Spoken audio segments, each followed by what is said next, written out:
اعوذ باللہ من الشیطان الرجیم، بسم اللہ الرحمن الرحیم۔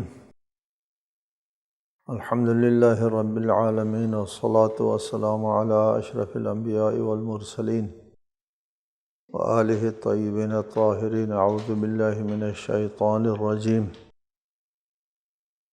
فی بیوت اذن اللہ ان ترفع ویذکر فیہا اسمہ یسبح لہ فیہا بالغدو والآصال۔ ہدایت پانے والے ایسے گھروں میں ہیں جن کی تعظیم کا اللہ نے اذن دیا ہے، اور ان میں اس کا نام لینے کا بھی وہ ان گھروں میں صبح و شام اللہ کی تسبیح کرتے ہیں۔ پچھلی آیت میں اللہ تعالیٰ کے نور کو تشبیہ دی ایک محسوس چیزوں کے ساتھ، اور پھر آخر میں فرمایا یہدی اللہ لنورہ من یشاء۔ اور ہم نے بھی عرض کیا کہ نور سے مراد ہدایت ہے۔ یہ ہدایت فی بیوتن، یہاں پر فی بیوتن اذن اللہ ان ترفع، یہ ہدایت فی بیوتن یا یہ ہدایت یافتہ فی بیوتن یا یہ نور خدا فی بیوتن ہو سکتا ہے کہ اللہ نور السماوات والارض، یہ نور سے مراد جب ہدایت ہے تو یہ ہدایت فی بیوتن، ہدایت جو ہے وہ ایسے گھروں میں ہے اذن اللہ، اللہ نے اذن دیا ہے ان ترفع، ان گھروں کا بلند ہونا، بلند ہونے کی اجازت دی ہے۔ اذنا، اذن جو ہے وہ عام طور پر اذن کی یہ تعریف کی جاتی ہے کہ کہتے ہیں کائنات میں جو کچھ ہوتا ہے فبإذن اللہ، اللہ تعالیٰ کے اذن کے۔ اذن کا مطلب کیا ہوتا ہے؟ بلا مانع قرار دینا، عدم المانع کو اذن کہتے ہیں، ہونے دینا۔ اس جگہ آگے آپ کو بتا دیں گے کہ اذن کا کیا مطلب ہو سکتا ہے۔ اذن اللہ، اللہ نے اجازت دی ہے ان ترفع، ان گھروں کے بلند ہونے کو، فی بیوت اذن اللہ ان ترفع تلک البیوت، یہ بیوت جو ہے وہ بلند و بالا ہو جائے، اس کی شان جو ہے وہ بلند ہو جائے، اس کی اللہ تعالیٰ نے اجازت دی ہے۔ یعنی جن گھروں میں یہ ہدایت ہے، جن گھروں میں یہ نور ہے، یا جن گھروں میں اس نور کے یا ہدایت یافتہ لوگ ہیں، ان گھروں کو بلند ہونے کی اللہ تعالیٰ نے اجازت دی ہے۔ وَيُذْكَرَ فِيهَا اسْمُهُ، ان بیوت میں اللہ تعالیٰ کا نام لینے کی بھی اجازت دی ہے۔ یہاں اجازت سے مراد صرف عدم مانع نہیں ہو سکتا، اس لیے کہ ذکر خدا جو ہے وہ تو ایک راجح امر ہے، اللہ تعالیٰ کے لیے مطلوب ہے، اللہ تعالیٰ کی طرف سے حکم ہے کہ اللہ تعالیٰ کے لیے کا ذکر کرو، تو ذکر خدا اللہ تعالیٰ کے لیے ایک مطلوب امر ہے۔ اذن کہتے ہیں عدم مانع کو، یہاں عدم مانع مراد نہیں لے سکتے ہم اذن سے، یہاں پر اللہ کو مطلوب ہے، جس طرح اللہ تعالیٰ کا ذکر اللہ کو مطلوب ہے، بالکل اسی طرح ان بیوت، ان گھروں کا بلند ہونا بھی اللہ کو مطلوب ہے، دونوں اللہ کو مطلوب ہے، کیونکہ یہاں پر اذن اللہ ان ترفع ویذکر، وا عاطفہ ہے، عطف کا مطلب تشریک ہوتا ہے، شریک۔ کس چیز میں شریک؟ ذکر خدا کو شریک کر دیا ان ترفع کے ساتھ۔ ان ترفع بیوت کے لیے ہے، جیسے بیوت کے لیے بلند ہونا جو ہے وہ مطلوب ہے، جیسے اللہ کا ذکر جو ہے وہ مطلوب ہے اللہ تعالیٰ کو، اسی طرح ان بیوت کا بھی بلند مرتبہ ہونا، یہ گھر کو بھی احترام ہے، گھر کا بھی ایک مقام ہے اللہ تعالیٰ کے نزدیک، جن گھروں میں یہ نور خدا موجود ہے۔ یہ نہایت قابل توجہ ہے یہ آیت، اذن اللہ ان ترفع، کہ ان بیوت کو، فی بیوت اذن اللہ ان ترفع ویذکر فیہا اسمہ یسبح لہ فیہا بالغدو والآصال۔ ان گھروں میں صبح و شام اللہ کی تسبیح کرتے ہیں۔ کیا مطلب ہے یہ کون سے گھر ہیں؟ رسالۃ مآب سے سوال ہوا ہے اسی وقت کہ حضرت انس اور بریدہ روایت کرتے ہیں کہ رسول اللہ نے اس آیت کی جب تلاوت فرمائی تو ایک شخص نے کھڑے ہو کر کے پوچھا، یا رسول اللہ یہ کون سے گھر ہے؟ ان ترفع، بلند درجات گھر، یہ کون سے گھر ہیں؟ قال بیوت الانبیاء، انبیاء کے گھر ہیں جس میں صبح و شام اللہ کا ذکر ہوتا ہے۔ بیوت الانبیاء بلند درجہ ہے، بیت بلند درجہ ہے۔ اتنے میں حضرت ابوبکر نے کھڑے ہو کر کے پوچھا، سوال کیا، یا رسول اللہ کیا علی اور فاطمہ کا گھر بھی انہی گھروں میں سے ہے؟ یہ عجیب ہے کہ حضرت ابوبکر جو ہے وہ سوال ہو کر کے، حضرت ابوبکر کا ذہن جو ہے وہ بیوت الانبیاء سے علی اور فاطمہ کے گھر کی طرف جاتا ہے اور یہ سوال اٹھاتا ہے۔ فرمایا، جواب میں رسالت باب نے فرمایا، قال نعم من افاضلها، بیوت انبیاء میں سے افضل ترین گھروں میں سے علی اور فاطمہ کا گھر ہے۔ اس کو شیعہ مصادر نے روایت نہیں کیا، صرف یہ در المنصور میں ہے، یہ شواہد التنزیل میں ہے، یہ روایت روح المعانی میں موجود ہے، یہ ان تفاسیر میں صرف شیعہ مصادر میں نہیں ہے۔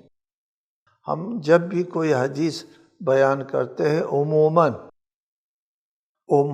ہم حدیث وہ بیان کرتے ہیں جو متفقہ ہے، شیعہ سنی دونوں متفقہ ہے، اور کم جگہوں پر ہم وہ روایت اخذ کرتے ہیں جہاں فقہی مسائل سے مربوط ہو تو ہم صرف ائمہ اہل بیت کی طرف سے مروی روایات کا ذکر کرتے ہیں، ورنہ فضائل میں ہم متفقہ احادیث بیان کرتے ہیں ہمیشہ۔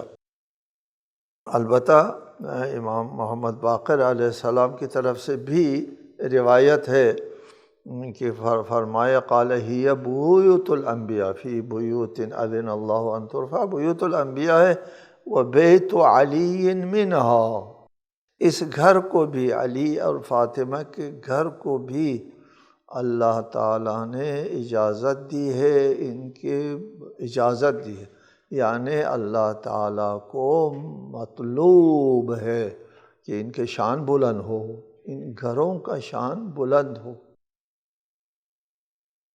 پھر ہم تفصیل میں نہیں جاتے کہ ان گھروں کا شان کیسے بلند ہے، کیوں بلند ہے۔ یسبح لہ، واضح بتایا ہے خود قرآن میں، اس کی وجہ اور اس کا سبب بھی بتایا ہے۔ بلا وجہ بلا سبب اسی گھر کو بلند درجات جو ہے وہ حاصل نہیں ہوتے۔ فرمایا، یسبح لہ فیہا، ان گھروں میں اللہ کی تسبیح ہوتی ہے صبح و شام۔ اگر آپ پھر سیرت علی اور فاطمہ کا مطالعہ کریں کہ علی اور فاطمہ ان گھروں میں کس طرح عبادت کرتے تھے، تسبیح کرتے تھے، گریہ کرتے تھے خوف خدا میں، وہ ایک سیرت کے ایک طویل باب ہے، اور انسان اگر صحیح سیرت علی اور فاطمہ کا مطالعہ کرے تو اس آیت کی واضح تفسیر اس کے سامنے آ جائے گی کہ واقعاً اذن اللہ ان ترفع، اس گھروں کو اللہ تعالیٰ نے رفعت عنایت فرمائی ہے۔ یہاں ہم اس گھر کے ساتھ کیا ہو اس کا ذکر میں ہم نہیں جاتے،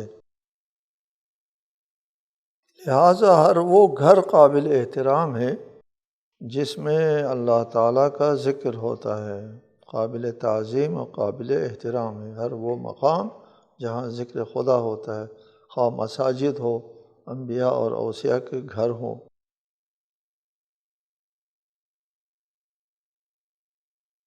رجال لا تلہیہم تجارت ولا بیع عن ذکر اللہ وإقام الصلاة وإيتاء الزکاة یخافون یوما تتقلب فیہ القلوب والابصار۔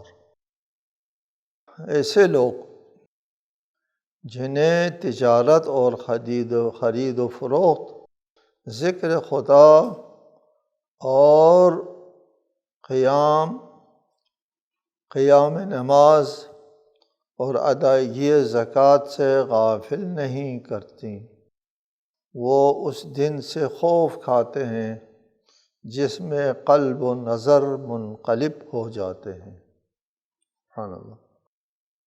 یعنی یسبح فیہا رجال فی بیوت اذن اللہ ان ترفع، یہ نور خدا، یہ ہدایت خدا ایسے گھروں میں ہے جن گھروں کو اللہ نے رفعت دی ہے، وہ ان گھروں میں رجال ایسے مردان حق ہوتے ہیں، لا تلہیہم تجارت ولا بیع عن ذکر اللہ، نہ کوئی تجارت نہ بیع و خرید و فروخت جو ہے ان کو ذکر خدا سے غافل نہیں کرتا۔ آپ کے علم میں ہے کہ مدینے میں جمعہ نماز قائم تھی۔ اس وقت کوئی تجارتی قافلہ آیا تھا، لوگ جو ہے رسالت مآب کو کھڑے چھوڑ کر کے اس تجارتی قافلے سے مال خریدنے کے لیے بھاگ کر کے چلے گئے تھے جمعے کے دن، جمعہ نماز میں، وَتَرَكُوكَ قَائِمًا، اور آپ کو کھڑے چھوڑ کر کے چلے گئے۔ وَإِذَا رَأَوْا تِجَارَةً أَوْ لَهْوًا، صرف تجارت نہیں، کوئی لہو کے لیے بھی دوڑ کے چلے گئے نماز چھوڑ کر جمعے کے دن۔ کہتے ہیں کہ رسالت مآب کی ہجرت سے پہلے مدینے میں جمعہ نماز قائم تھی اور اس میں 40 سے 50 افراد شرکت کرتے تھے۔ رسالت مآب کی ہجرت سے پہلے 40 سے 50 افراد جمعہ نماز میں شریک ہوتے تھے۔ اب خود رسالت مآب ہجرت کر کے مدینہ تشریف لائے ہیں تو اس میں کتنے لوگ ہونے چاہیے؟ جب آپ کے آنے سے پہلے 40-50 لوگ جمعے میں شریک ہوتے تھے تو آپ کے آنے کے بعد کافی سارے لوگ جمعے میں شریک تھے، کہتے ہیں صرف 12 آدمی رہ گئے، بس سب چلے گئے، چھوڑ کر کے چلے گئے۔ روایت میں اگر یہ 12 آدمی بھی چلے جاتے تو پھر جو ہے وہ وادی جو ہے وہ آتش سے بھر جاتی، آتشین ہو جاتی وادی، عذاب نازل ہو جاتا۔ اس 12 آدمی کی وجہ سے عذاب ٹل گیا ہے۔ اس آیہ مجیدہ میں فرمایا کہ ان گھروں میں اس قسم کے لوگ نہیں ہیں جو لہو اور تجارت کے لیے نماز چھوڑ کر کے چلے جاتے ہیں۔ لا تلہیہم تجارت ولا بیع عن ذکر اللہ، ذکر خدا سے نہ تجارت نہ بیع جو ہے ان کو غافل نہیں کرتی۔ یہاں پر عن ذکر اللہ و اقام الصلاۃ، ذکر خدا اور نماز قائم کرنے سے، اس سے پتہ چلتا ہے کہ ذکر خدا اقامہ نماز کے علاوہ ہے۔ یعنی جب انسان نماز میں مشغول ہوتا ہے تو اس وقت تجارت کے لیے نماز چھوڑ کے نہ جانا کب ہوتا ہے؟ جب وہ خدا یاد ہو، یا تجارت میں حلال حرام جو ہے وہ خیال رکھنا کب ہوتا ہے؟ جب اس کے ذہن میں خدا ہو، ذکر خدا اس کے ذہن میں حاضر ہو، اس وقت وہ تجارت اور لہو یا بیع خرید و فروخت جو ہے وہ اس کو ذکر خدا سے غافل نہیں کرتا۔ ذکر خدا، حلال حرام کا خیال رکھنا، اس وقت اللہ کا ذہن میں حاضر رہنا اقامہ صلاۃ کے علاوہ ہے۔ وہ اعطاء زکوٰۃ اور زکوٰۃ دینے سے غافل نہیں کرتی یہ چیزیں۔ یخافون یوما تتقلب فیہ القلوب والابصار، یہ ہستیاں جو ان گھروں میں رہتی ہیں وہ خوف رکھتے ہیں دل میں، اور اس دن کا خوف رکھتے ہیں جس میں قلب و نظر منقلب ہو جاتے ہیں، قلب و نظر منقلب ہوتے ہیں۔ یہ اس کا کیا مطلب ہے کہ یعنی قیامت کے دن کی طرف اشارہ ہے کہ قیامت کے دن سے خوف کرتے ہیں، قیامت کے دن قلب و نظر منقلب ہو جاتے ہیں۔ اس منقلب ہو جانے کی ایک تفسیر تو یہ ہے کہ قیامت کے دن آپ کی نظر جو ہے وہ نہیں رہتی جو دنیا میں ہے۔ دنیا میں جو چیزیں آپ کو نظر نہیں آتی تھی قیامت کے دن نظر آ جائے گی۔ دنیا میں آپ اپنے اعمال کر چکے ہوتے ہیں، اپنا عمل ہو چکتا ہے، آپ کو نظر نہیں آتا۔ قیامت کے دن آپ کو اپنا عمل نظر آئے گا۔ اقرأ کتابک کفیٰ بنفسک اليوم علیک حسیبا، پڑھ اپنا نامہ اعمال، آج اپنے حساب کے لیے تو خود ہی کافی ہے۔ خود اپنا نامہ عمل، خود عمل جو ہے وہ دیکھ لے گا، آج نہیں دیکھ سکتا، قیامت کے دن دیکھے گا۔ وَبَدَا لَهُم مِّنَ اللَّهِ مَا لَمْ يَكُونُوا يَحْتَسِبُونَ، اللہ کی طرف سے وہ چیزیں ظاہر ہو جائیں گی جن کا گمان تک نہیں کیا تھا، خیال تک نہیں ہوا تھا کہ یہ چیز بھی جو میں نے دنیا میں کر چھوڑا تھا اور وہ بھی نظر آئے۔ جی، خیال نہیں کیا تھا کہ یہ بدبختی جو میں نے اور یہ شرمساری جس کا میں دنیا میں ارتکاب کر کے آیا تھا، یہ ادھر بدا ظاہر ہو کر کے میرے سامنے آ جائے گا اور مجھے شرمسار کرے گا۔ خیال نہیں کیا تھا۔ ما لم یکونوا یحتسبون فکشفنا عنک غطاءک فبصرک اليوم حدید، ہم نے تم سے تیرا پردہ ہٹا دیا ہے، آج تیری نگاہ تیز ہے، بہت تیز ہے، بہت سی چیزیں۔ تتقلب فیہ القلوب والابصار، قلب و نظر کا منقلب ہونے کا ایک معنی یہ ہو سکتا ہے۔ دوسرا یہ معنی یہ ہو سکتا ہے کہ قلب و نظر کا منقلب ہونا جو ہے وہ خوف و ہراس کی شدت کی وجہ سے قلب و بصر اپنے ٹھکانے پر نہیں ہوں گے، قلب نہ دل ٹھکانے پر نہ نگاہ ٹھکانے پر ہوں گے، پریشانی کی طرف اشارہ ہو سکتا ہے۔ بہرحال دونوں تفسیر جو ہے وہ ممکن۔ لیجزیہم اللہ احسن ما عملوا ویزیدہم من فضلہ واللہ یرزق من یشاء بغیر حساب، تاکہ اللہ انہیں ان کے بہترین اعمال کی جزا دے اور اپنے فضل سے انہیں مزید بھی عطا کرے، اور اللہ جسے چاہتا ہے بے حساب دے دیتا ہے۔ یہ رجال لا تلہیہم تجارت ولا بیع عن ذکر اللہ، یہ یخافون یوما تتقلب فیہ القلوب والابصار، یہ جو مردان حق ہے ان کے لیے اللہ جزا دے گا تاکہ اللہ انہیں ان کے بہترین اعمال کی جزا دے۔ اللہ تعالیٰ یہ جو سلسلہ کلام اسی طرح جاری ہے کہ اللہ تعالیٰ نور السماوات والارض ہے، یہ نور فی بیوت ایسے گھروں میں ہے، ان گھروں کو اللہ نے رفعت عنایت کی ہے، ان گھروں میں ایسے لوگ رہتے ہیں کہ تجارت اور بے جو ہے وہ ذکر اور ذکر خدا اور نماز سے غافل نہیں کرتی، اور ان کو اللہ تعالیٰ جزا عنایت فرماتا ہے احسن ما عملوا، ان کے بہترین اعمال جزا عنایت فرماتا ہے۔ وَيَزِيدُهُم مِّن فَضْلِهِ، اور اپنے فضل سے مزید بھی۔ ایک تو اعمال کی ایک جزا ہے اللہ تعالیٰ کی طرف سے معین کیا ہے۔ ایک جزا یہ ہے کہ ایک من جاء بالحسنۃ فلہ عشر امثالها، ایک نیکی کا 10 گنا اللہ تعالیٰ نے وعدہ کیا ہے، یہ جزا ہے، مقرر کیا اللہ تعالیٰ نے 10 گنا۔ مثل الذین ينفقون اموالهم فی سبیل اللہ کمثل حبۃ انبتت 7 سنابل، ان لوگوں کی مثال جو راہ خدا میں اپنے مال خرچ کرتے ہیں، اس خوشے کی سی ہے، اس دانے کی سی ہے جس نے 7 خوشے اگائے۔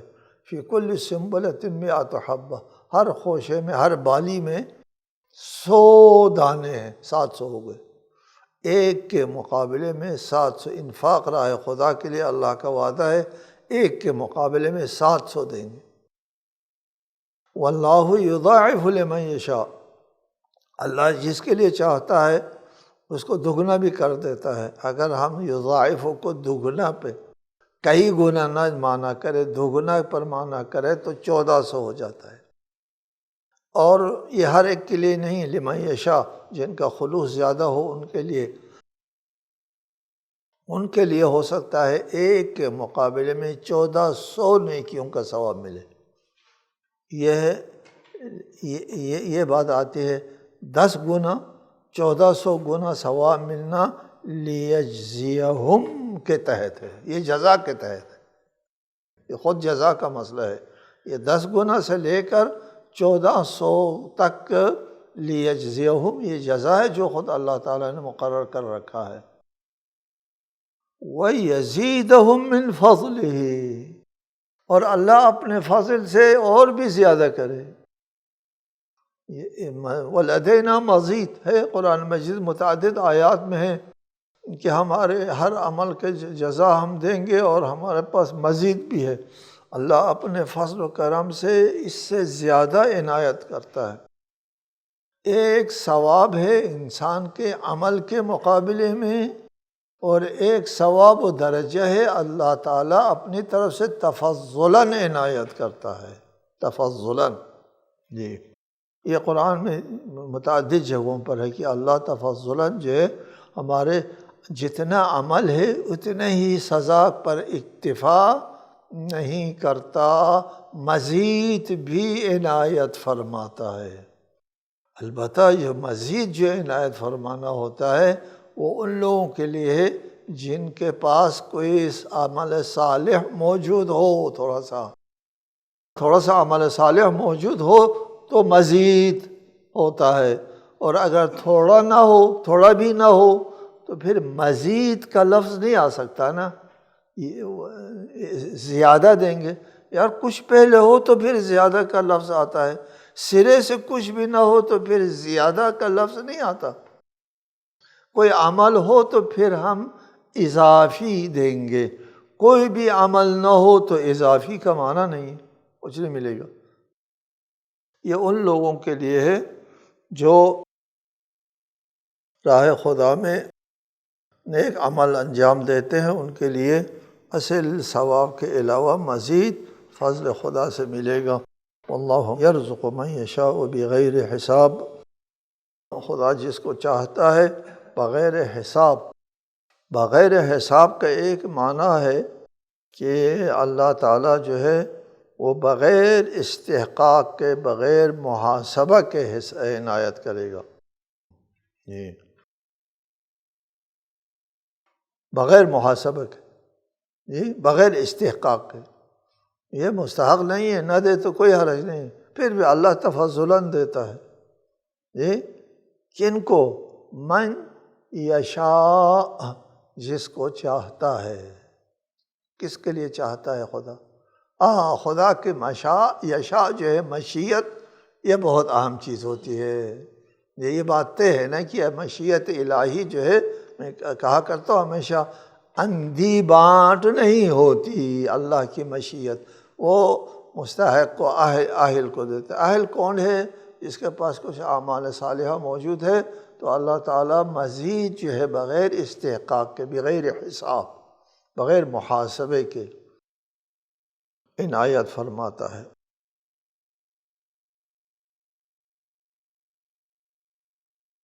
والذین کفروا اعمالهم کسراب بقیعۃ یحسبہ الظمآن ماء حتی اذا جاءہ لم یجدہ شیئا ووجد اللہ عندہ فوفاہ حسابہ واللہ سریع الحساب۔ جو لوگ کافر ہو گئے ہیں ان کے اعمال ایسے ہیں جیسے ایک چٹیل میدان میں سراب، جسے پیاسا پانی خیال کرتا ہے مگر جب وہاں پہنچتا ہے تو اسے کچھ نہیں پاتا، بلکہ اللہ کو اپنے پاس پاتا ہے۔ اللہ اس کا حساب پورا کر دیتا ہے اور اللہ بہت جلد حساب کرنے والا ہے۔ سراب ایک محاورہ بھی ہے، گرمی کی شدت میں ریت کے اوپر جو ہے وہ لہریں اٹھتی ہے، حرارت کی لہریں اٹھتی ہیں، دور سے انسان کو لگتا ہے یہ پانی کی لہریں ہیں، اس کو سراب کہتے ہیں، اور جب سامنے جاتے ہیں تو وہ گرم گرم ریت ہوتی ہے، کوئی پانی وانی نہیں ہوتا۔ یحسبہ الظمآن، پیاسا جو ہے اس کو پانی خیال کرتا ہے۔ کافروں کے اعمال جو ہے وہ اس طرح ہیں، سراب کی طرح ہیں۔ وہ جو بھی عمل کرتا ہے کافر کہ وہ جو ہے وہ کل قیامت کے دن جب جزا لینے کے لیے جائے گا تو لم یجد، کچھ نہیں پائے گا، کافر کے عمل کا ثواب نہیں ہوتا۔